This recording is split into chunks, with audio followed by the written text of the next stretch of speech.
IELTS speaking এ তোমাকে কিন্তু continuously কথা বলতে হয় না। একটা কোশ্চেন করবে, 3-4টা লাইন বা 5টা লাইন তোমাকে বলতে হবে। সাধারণত কিউ কার্ডে তোমাকে 1 to 2 মিনিটস দেওয়া হয়, সেখানে হয়তো তোমাকে একটু সময় বলতে হবে। তারপরও সেখানেও কোশ্চেন দেওয়া থাকে। বেসিক্যালি তুমি যেগুলো ভাগ ভাগ করে ফেলো, ওই কোশ্চেন গুলো যদি অ্যারেঞ্জ করতে পারো তাহলে তোমরা পারবা। It's super easy. তাহলে ভাইয়া ব্যাপারটা কি, স্পিকিং এর সমস্যাটা কি? স্পিকিং এর সমস্যা, প্রথম যে সমস্যাটা হচ্ছে সেটা হচ্ছে আমাদের একটা ফিয়ার আছে। সেই ফিয়ারটা সাইকোলজিক্যাল জিনিস। এটা স্পিকিং এর সাথে, ইংলিশ জানার সাথে কোনো সম্পর্ক নাই। অনেকে প্রচুর ভালো ইংলিশ জানে, কথা বলতে পারে না। মানুষ সামনে বললে কি হবে, কি করবে না করবে। তো আমি তোমাদেরকে কয়েকটা জিনিস বলি, এগুলো লাইফ লেসন, এগুলো বই পড়লেও শিখবা। যেমন একটা মেয়েদের উদাহরণই দিই আমি। তো আমাদের একটা ইউনিভার্সিটির প্রফেসর এইভাবে উদাহরণটা দিছিল যে একটা মেয়ে, যে মেয়েটা ছোটবেলা থেকে শুনে আসতেছে যে তুমি খুব সুন্দর, তুমি খুব বুদ্ধিমতী, তুমি খুব চটপটে, তুমি খুব এইটা ওইটা। তো এই যে এখন একটা মেয়েটা না, তখন তার ভিতরে তার ব্যাপারে তার একটা ধারণা হতে থাকে। এবং এই ধারণাটা হয় কি, সে তখন আস্তে আস্তে সেটাকে নিজেকে বিলিভ করে এবং বিল্ড করে। এরপরে কি হয়, এটা শুধু মেয়ে না, যে কোনো ছেলে বা যে কেউ, যে কারোর কিছু নেই। তো তখন তারা তাদের ওই ইমেজটাকে প্রোটেক্ট করার চেষ্টা করে।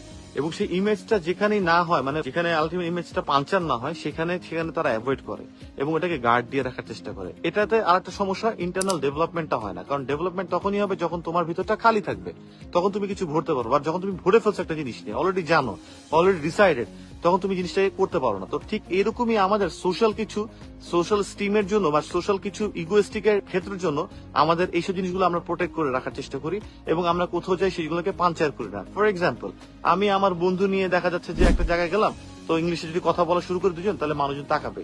তো মানুষজন তাকালে আমার তো কোনো ব্যথা লাগবে না গায়ে। মানুষজন তাকালে আমি কোনো ইনসাল্টেড হবো না। ওই মানুষটা আমাকে হয়তো চেনেও না, আমাকে জানেও না, জীবনে আর ওই মানুষের সাথে দেখা হবে না। তারপরেও তাদের সামনে আমরা ইংলিশে কথা বলতে মানে একটা শাই ফিল করি।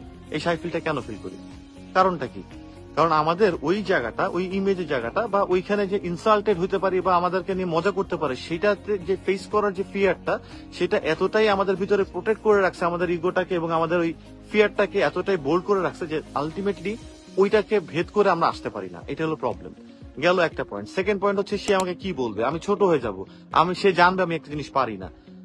আমাদের অনেক সময় দেখা যায় কি, আমরা একটা জিনিস পারি না কিন্তু আমরা বলি না যে এটা আমি পারি না। আমাদের সামনে কেউ কিছু বলে, হ্যাঁ হ্যাঁ হ্যাঁ ওইটা না, হ্যাঁ হ্যাঁ এরকম, কিন্তু আমি কিন্তু এটা জানি না। বাট আমি যদি এরকম করতাম, যেটা সাদারা এখানে করে, মানে ক্যানাডিয়ান হোয়াইট যারা আছে, এটা কিন্তু খুবই করে, যে ও না জানলে বলবে সরি আমি জানি না, এটা এটা কি বলতে চাচ্ছ তুমি, বা এটার মানেটা কি, সরি আমি শুনি না, এটা কি, এরকম কি।